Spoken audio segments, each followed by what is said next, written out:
Քրոնիկոնի տաղավարում հյուրընկալել եմ քաղաքագետ Երվանդ Բոզոյանին, պարոն Բոզոյան, շնորհակալ եմ իմ հրավերը չմերժելու համար եւ սկսենք Սիրիայում տեղի ունեցող իրադարձություններից, Սիրիական Քուրդիստանին ինչ է սպառնում, որովհետեւ հայտնի փաստ է, որ Բաշար ալ-Ասադի իշխանության փոփոխությունից հետո արդեն քրդական համայնքը չի կարող բալանսավորված գործել ոչ Վաշինգտոնի, ոչ Մոսկվայի, ոչ էլ Իրանի հետ եւ այստեղ Թուրքիան կրկին մեծ հնարավորություններ ունի,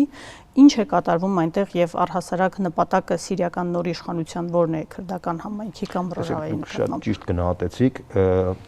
Ասադի ժամանակ հաշվառնելով այն հանգամանքը, որ Ասադը գործում էր Մոսկվայի եւ Թեհրանի ազդեցության տակ, քրդերը անուղղակիորեն աջակցություն ստանալով Միացյալ Նահանգներից որոշակի բալանսավորված աջակցություն ունեին, այսինքն քրդերին ուղղակի աջակցում էր Վաշինգտոնը, բայց անուղղակի նաև քրդերի հետ համագործակցում էին եւ Իրանը եւ Ռուսաստանը Ասադի միջոցով եւ Ասադի բանակն էլ չէր գործում կտրուկ ձևով քրդերի դեմ, որովհետեւ կար ավելի վտանգավոր թշնամի, իդեմս ԻԼԻՊ-ի, մենք շատ լավ գիտենք, եւ այն սունյական կազմակերպություններին Ջեբհաթ ալ-Նուսրայի եւ թուրքական թուրքամետ բաների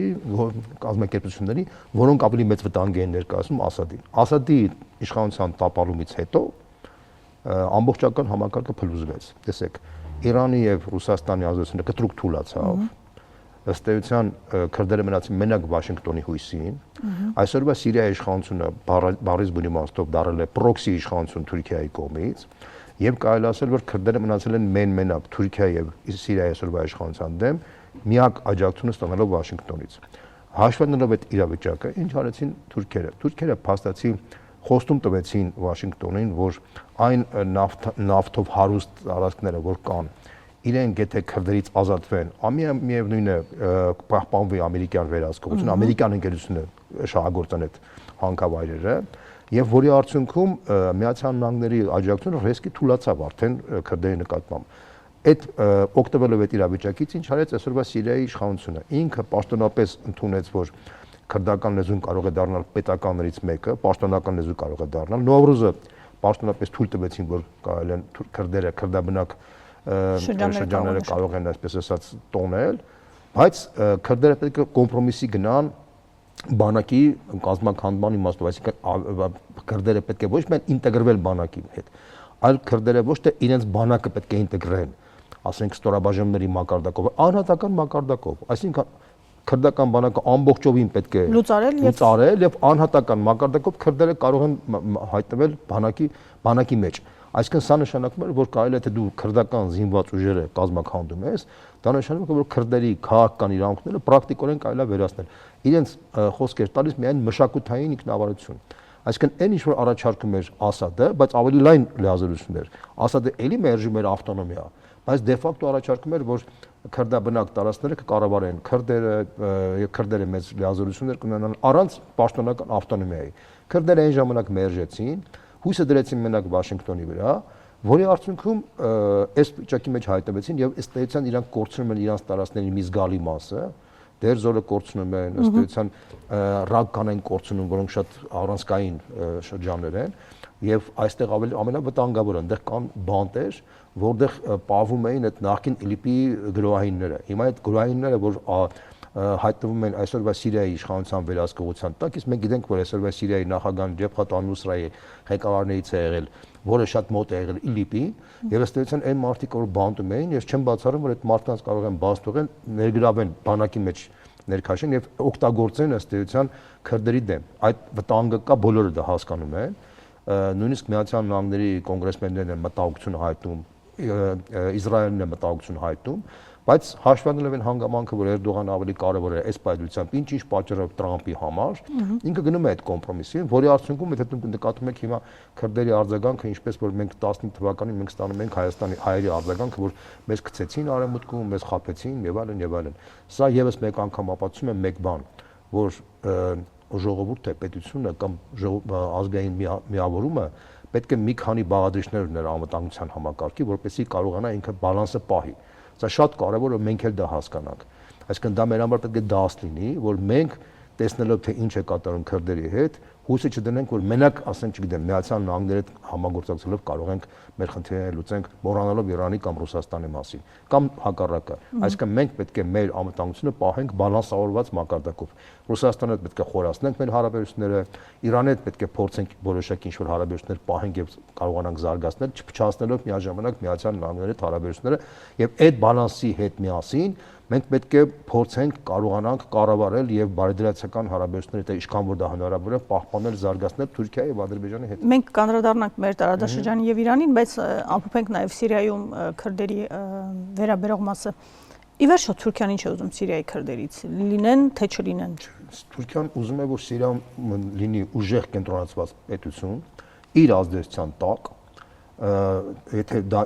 դառնա պրոքսի իշխանություն։ Իդեպ ասեմ, որ սեպտեմբերին, երբ որ Էրդողանը հանդիպեց Տրամպի հետ Նյու Յորքում, ինքը նշում էր, որ ինքը ունի արդեն մեծ ազդեցություն Սիրիայի եւ Հայաստանի վրա եւ ուզում էր ծախեր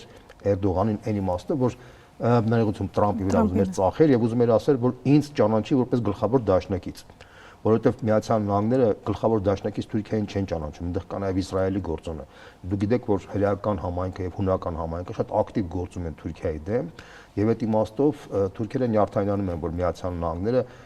չեն կարողանում, այսպես ասած, բալանսի մեջ ավելի կարևորել իրենց դերը, քան Իսրայելի դերը։ Եվ այդ իմաստով ես ասեմ, որ նույն Իսրայելի դիրքորոշումները Սիրիայի հարցով անուղղակիորեն նաև շահավետ է մեզ նաև, անկեղծ լինենք։ Ճիշտ է, Իսրայելը Ադրբեջանի հետ հարաբերություններ ունի, որը մեզ վնաս է տալիս, բայց այլ ոլորտում, այլ տարածաշրջանում մենք նույն շահեր ունենք։ Ավելին կարող եմ ասեմ, Իսրայելի շահերը համընկնում են նաև Ռուսաստանի հետ։ Դուք գիտեք, որ կոնկրետ դրուզների հետ շրջանի հետ կապված Իսրայելը դեմ է, որ թուրքական ազդեցությունը ուժեղանա ռազմական եւ նույնիսկ իրենք կոմպրոմիսի են եկել Սիրիայի հետ, որ այստեղ Սիրիայի այսօրվա իշխանությունը, որ այստեղ իր դերակատարությունը կմեծացնի Ռուսաստանը։ Ընդ որում ռուսական բազաները Սիրիայում պահպանվում են։ Սա ինչ է նշանակում, որ փաստացի ճիշտ է Ռուսաստանը կորցրեց իր ազդեցությունը Սիրիայում, բայց այդ բոլորի արդյունքում այդ բացը լրացվեց Իսրայելի եւ Թուրքիայի կողմից, բայց իրենց կոնֆլիկտը այնքան խորն է, դա արդեն առանձին թեմա է, որ Իսրայելը պատրաստ է նորից վերադարձնել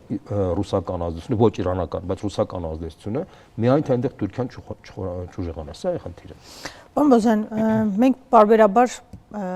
պատմությունը 1979 թվականից հետո մեր օրերում մենք պարբերաբար յուրաքանչյուր տարի տեսնում ենք որոշակի սրացումներ Իրանի Իսլամական Հանրապետությունում։ Անցած տարի դա անգամ 12 օրյա պատերազմներ։ Միշտ տեսնում ենք ինչ-որ դեպքեր, ողբերգական դեպքեր այդ թվում, որտեղ Իրանի հասարակության մի որոշ զանգված դուրս է գալիս փողոց։ Այս անգամ այդ փողոց դուրս եկած անձանց թեման ոչ թե կրոնական արժեքներն էին կամ դրանց հակասությունները, այլ տնտեսական էր, դոլարի կտրուկ արժևորում եւ ձեռնարկատերերի բողոքի ցույց։ Բայց վերջին օրերին կրկին գուցե չգիտեմ դուք որպես մասնագետ ավելի ճիշտ կասեք, արձանագրվում ենք, որ կարծեք թե ամեն ինչ ընկավ նորից ունի մեջ։ Ինչպես է Իրանին հաջողվում միշտ այդ սրացումները հանգեցնել եւ վերադառնալ իրենց ունին հոգեվորական իշխանության։ Լավ հարց եք տալիս, որովհետեւ բոլոր այն մարդիկ, որոնք Իրանին կողքից են դիտում, այլ չգիտեն ներսի ամբողջ պատմությունն ու կառուցվածքը, բոլորին այդ զարմանք է առաջացնում։ Ես ուղղակի կարճ ներկայացնեմ, թե ինչով է դա պայմանավորված։ Տեսեք, Իրանը իր ամբողջ պատմության մեջ, դուք գիտեք, Իրանը շատ մեծ հարուստ պատմություն ունի։ Մի քանի հազար տարվա պատմություն ունի, բայց սկսած 11-րդ դարից Իրանը փաստացի կառավարվել է թուրքական ցեղերի կողմից։ Մինչև 1925 թվականում, նույն եթե հաշվենք կարճ մի ժամանակ զենդերը, որ եկան իշխանության, դրանք էլի իր պարսիկներ, պարսկա-քրդական ինչ-որ մի հատ էս տոհմ էր, սկսած 25 թվականից Իրանը սկսեցին կառավարել պարսկական Փեհլևիների տոհմը, գիտեք։ Մինչև 79 թվական։ 79 թվականին եղավ իսլամական հեղափոխություն, այդ միապետությունը վերացավ եւ հռչակվեց հանրապետություն, բայց իսլամական հանրապետություն։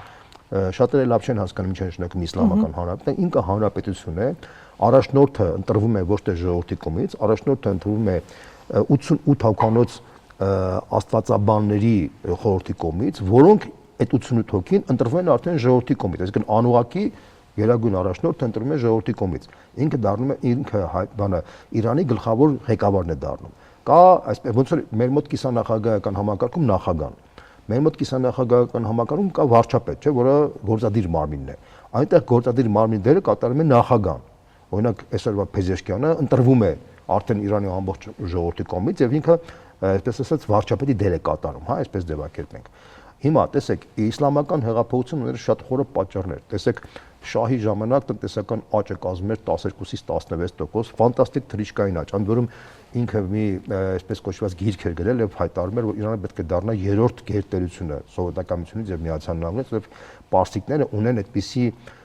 մեծ պատմական առաքելության ինստինկտ։ Ինչպես որ մենք հիշում ենք Տիգրան Մեծը ասում ենք, որ մենք ժամանեց Հայաստանն ա եղել, իրականում պարսիկները ավելի մեծ հնարավորություն ունեն դրանով բանանելու, որտեղ իրանք մի ժամանակ եղել է, որ աշխարհի ժողովրդի կեսը իրանց դերապետության տակ է եղել, հասկանում եք, եւ այդ հիշողությունը քանի որ իրանց մեջ կա,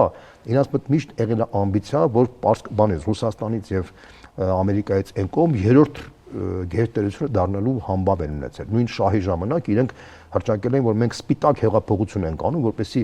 Պարսկաստանը դառնա, այսպես ասած, աշխարհի ամենազարգացած երկրների, ընդ որում ասեն, որ Ճապոնիայի մակարդակի տնտեսական աճ են ունեցել Իրանը, կենտրոնական միջին արևելքի ամենազարգացող երկիրն են եղել։ Բայց քանի որ ինքը աշխարհիկ կառույց էր, աշխարհիկ համակարգ էր, իսկ Իրանի ժողովուրդը մահմեդական ժողովուրդ է, ինքը նվաստացնում էր, ոնց որ Աթաթուրքը եկավ, չէ, բան աշխարհիկացրեց Թուրքիային, բայց ինքը ավելի խելոք աշխարհիկացրեց։ Այս շահը այդքան խելոք չեղավ, ինքը շատ ավելի կոպիտ էր անում, որի արդյունքում պայթեց ժողովրդի ռեակցիան տվեց, դա այդ ժողովրդի պայթելու ռեակցիան ոչ այնքան սոցիալ-տնտեսական բնույթի էր, որքան քաղաքական եւ արժեհամակարգային։ Մարդիկ չէին ընկալում, որ եվրոպական արժեքները միանգամից մտցնեն։ Ոնց որ պատկերացրեք հիմա Հայաստանում սեքսուալ փոքրամասնությունները պաշտոնական բոլոր իրավունքները ստանան, երկիր ղեկավարները կարող է իրավունք ունենա դառնալ, ասենք գեյ։ Օրինակ եմ ասում, հա, բայց ժողովուրդը կպայթի, դե արդեն սոցիալ-տնտեսական պատճառ է։ Բայց կպայթի, պարոն Բոզյան։ Իմ կարծիքով կպայթի, Հայաստանում, Վրաստանը չեն կարող այդ բանը մարսեն, Ֆրանսիայի կամ Անգլիայի պես չեն։ Այդ մոտարապես նույն բանը այնտեղ եղավ, այնտեղ իրանց համար մեր ինչպես որ մեր մոտ սեքսուալ փոքրամասնությունները այնտեղ էլ այդ աշխարհիկ կոպիտ արժեքները նույն բանն էին։ Այդ պայթուն եղավ իսլամական հեղափոխության արդյունքում։ Այդ իսլամական հեղափոխությունը, որ եղավ, ինքը խիստ վատացրեց հարաբերությունները Միացյալ Նահանգների հետ, հետո միանգամից պատերազմների մեջ մտավ Իրաքի հետ, անդադ պերմանենտ պատերազմների մեջ էր եւ իրենց կենսամագարտակը, տնտեսական անկումը շատ անկում եղավ։ Ես օրինակ բերեմ, որ դուք պատկերացնեք։ Օրինակ Թուրքիայի այսօրվա հնան կազմում է 1.5 տրիլիոն դոլար, 1.5 տրիլիոն։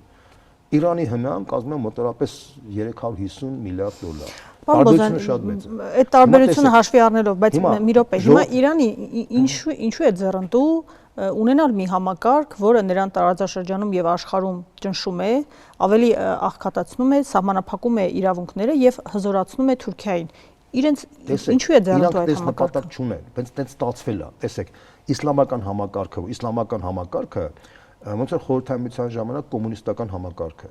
Այսպես ինքը իսլամական համակարգը երկիրը պահում է իր միասնականությունը։ Ճիշտ է, այնտեղ միասնականության մեծ խնդրեմ չկա, 61% կազմում են պարսիկները,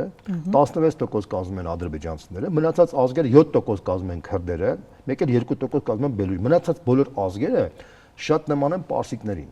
Այսինքն ուզում ասեմ, որ այնտեղ սեպարատիստական շարժման այլ բան էլ չկա։ Բայց այստեղ կա մի հատ ուրիշ գործոն։ Ուրեմն ադրբեջանցիները կազմելով 16%, իրենք վերահսկում են խոշոր բիզնեսի 50%-ը։ Այդ ակտիվ մոբիլ էթնիկական փոքրամասնավոր հрьяաները Ռուսաստանում, այս ձևակերպենք։ Ավելին կարող եմ ասեմ, վերահսկում են քաղաքական համակարգի 70%-ը։ Այսինքն այդ աստվածաբանների, օրինակ ասենք այսօրվա Խոմեյնիի մայրը պարսիկ է, հայրը ադրբեջանցի։ Իսկ Փեզեշկյանի այո, Փեզեշկյանի մայրը քուրդ է, հայրը ադրբեջանցի, այսինքն ադրբեջանական գործոնը շատ ակտիվ է, բայց ադրբեջանցիները լինելով ակտիվ, իրենք համարում են, որ իրենք իրանցի են եւ Իրանը իրենց հայրենիքն է, իրենք չեն համարում, որ առանձին Ադրբեջան կա, իրենք ասում են Իրանը շատ ավելի մեծ է, մենք ավելի տիրում ենք այստեղ։ Ոնց որ ուկրաինացիները խորհրդային միության ժամանակ, ասեն Բրեժնևը, Խրուշչովը ուկրաինացի էին, ասում են մեր համար խորհրդային միությունը ավելի կարևոր է, քան փոքրիկ Ուկրաինան, հա։ Իրանք այդ բանը կա։ Հիմա Միացյալ Նահանգներում, Իսրայելում միշտ միտում ա եղել, որ փորձեն տրոհեն Իրանը, այսպես ազգային ոնց որ Իրաքը, Սիրիան, չէ, տենց արեցին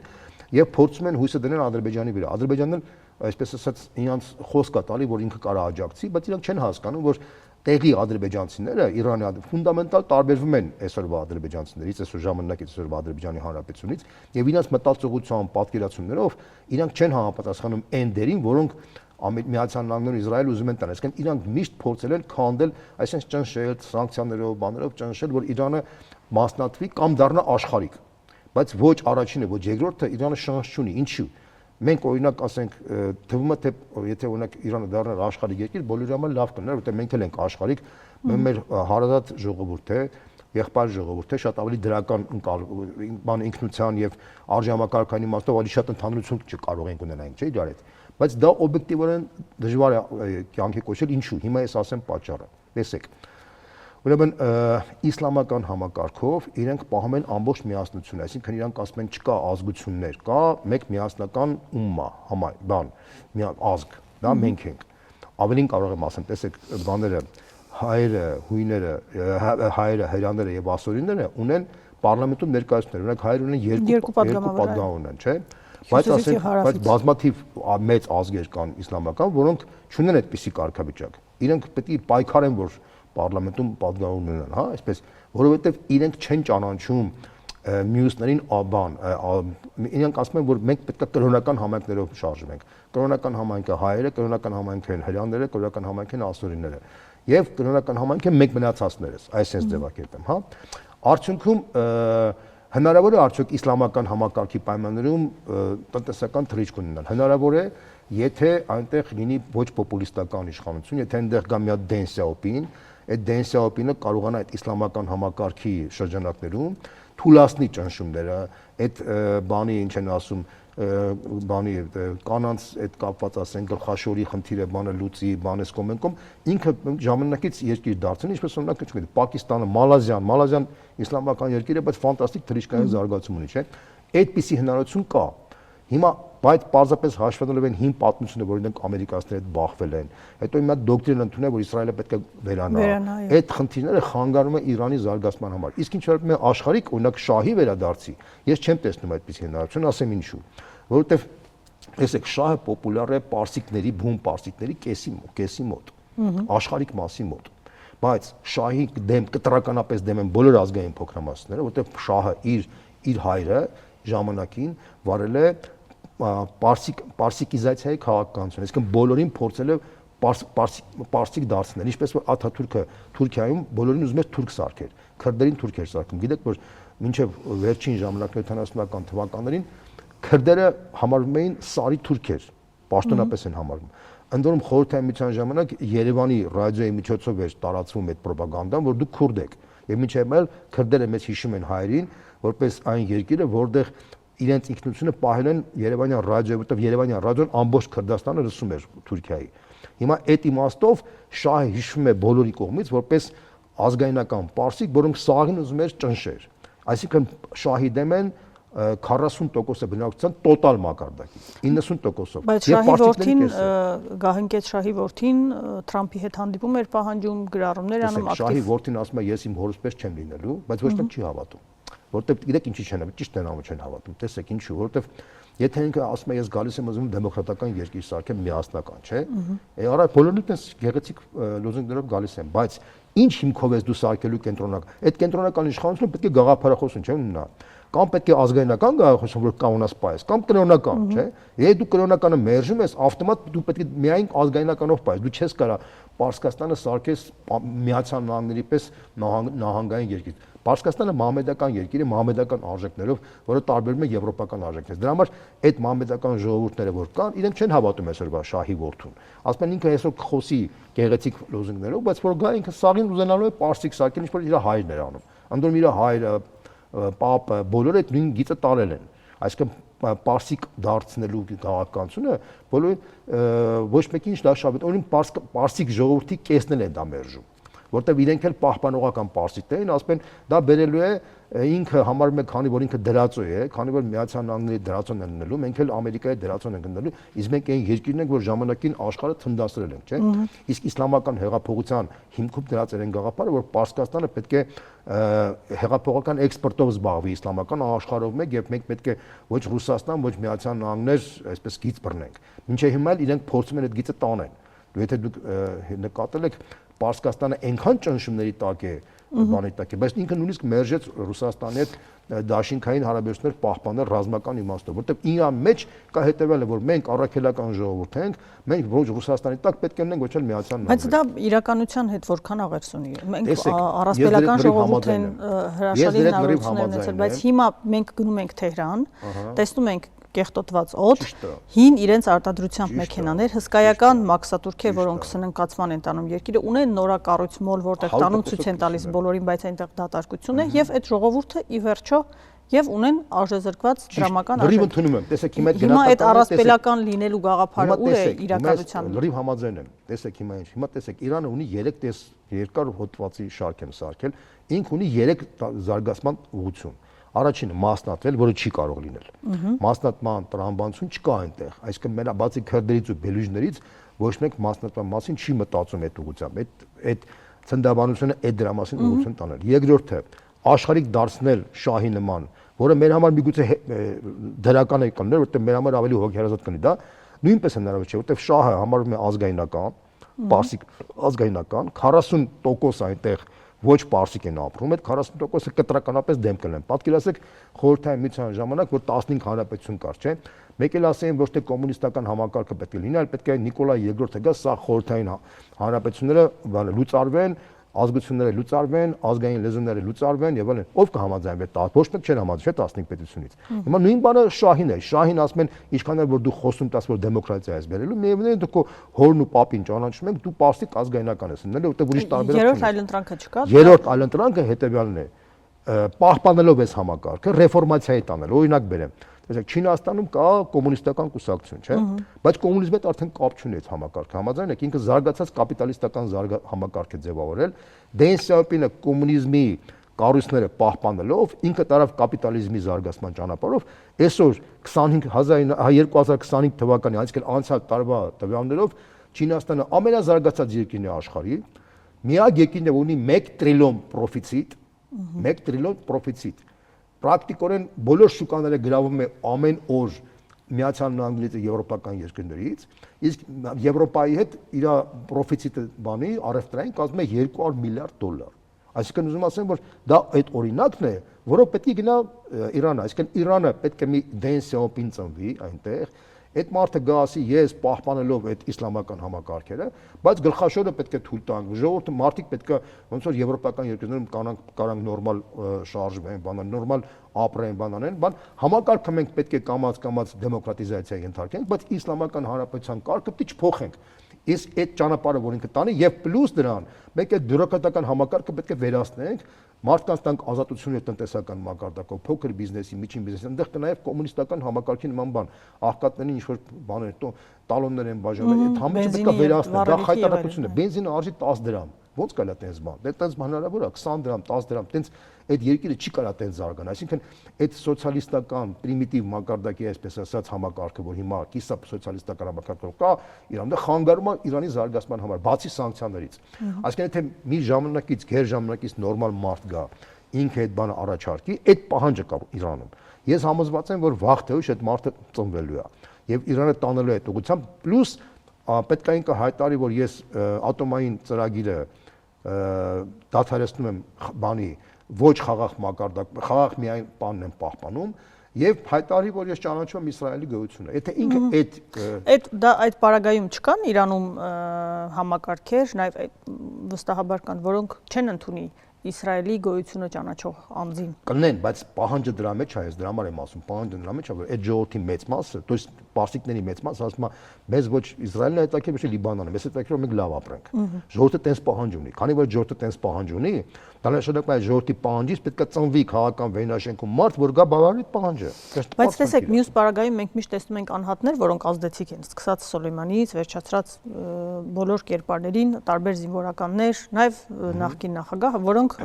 որոնց չեն լինում կամ սպանվում են ինչ-ինչ հանգամանքներում, բայց միևնույն է նրանց փոխարինողները նորից նույն արժեհամակարգի կրողն են։ Չի ստացվում, որ Իրանը ունի այդպիսի բազա, որտեղ միշտ փոխարինելու է նման քաղաքական հայացքներ ունեցող անձը։ Բայց դա տանում է դեպի տուպիկ, տեսեք, օրինակ նույն բանը խորհրդային միության ժամանակ է Ստալինից հետո եկավ Խրուշչովը, եկավ Բրեժնևը, բայց համակարգը չէր փոխվում, չէ՞։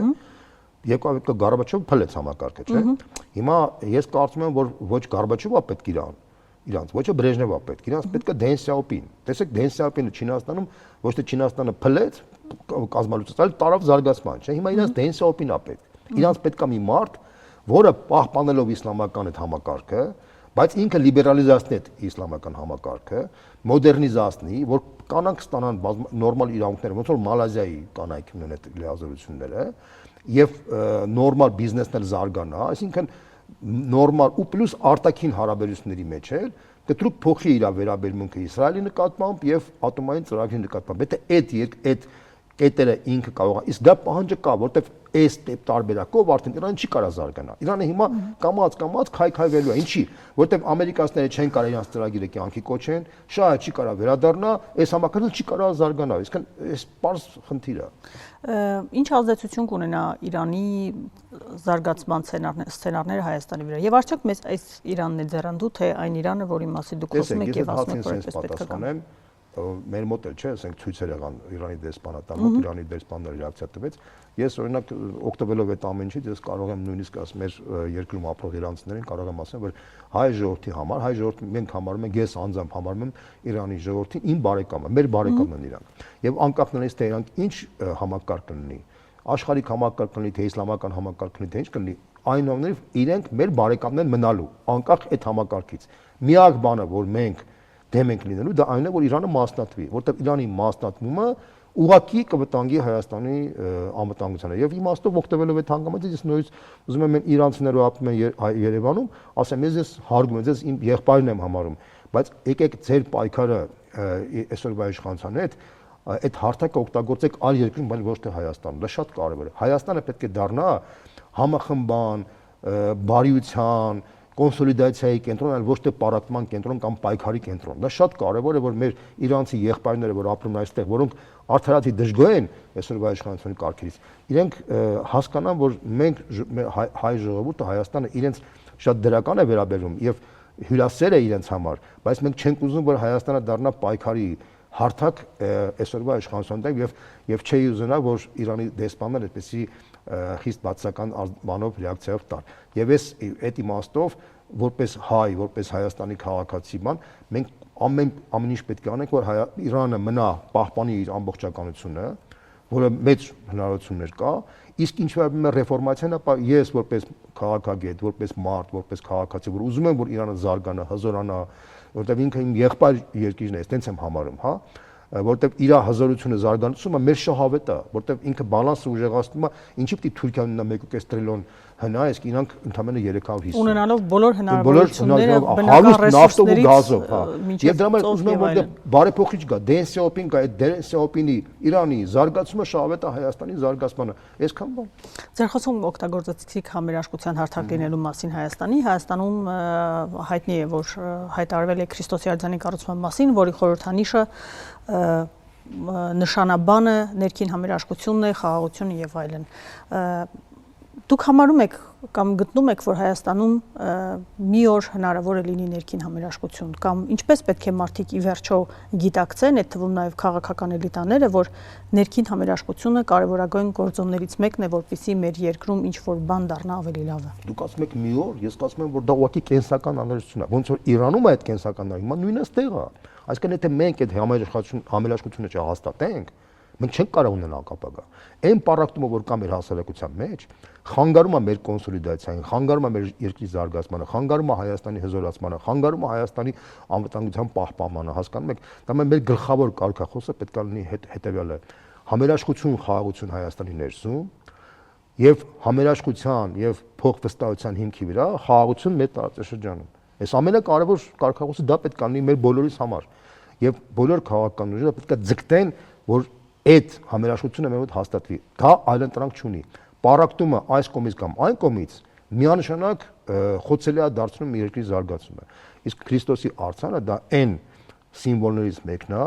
որը կարող է մեզ բոլորիս կոնսոլիդացնել, որտեղ մենք առաջի